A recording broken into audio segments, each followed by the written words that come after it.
In a classroom of Palestinian 10th graders in the town of Taibe, Ismat Mansour encourages his students to discuss the advantages of learning Hebrew, the language he learned while serving a 22-year prison term in Israel.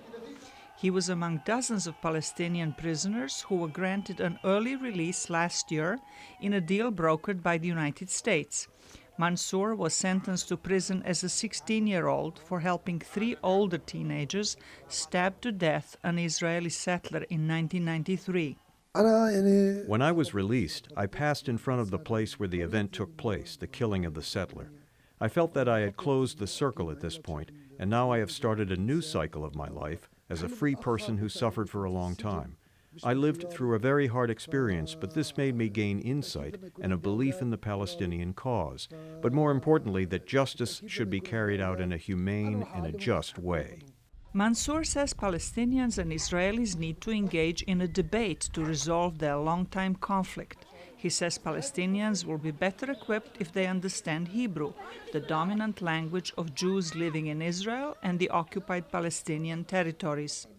Mansour says he would never again resort to killing, but that he has no regrets. The real violence here is the violence of occupation. It forces us to resort to violence. I don't feel regret for what I had done because there was an expression of my thoughts at that age and an expression of the political conditions at the time, but I would not do that now. Many Israelis are not convinced, especially those whose family and friends fell victim to violence.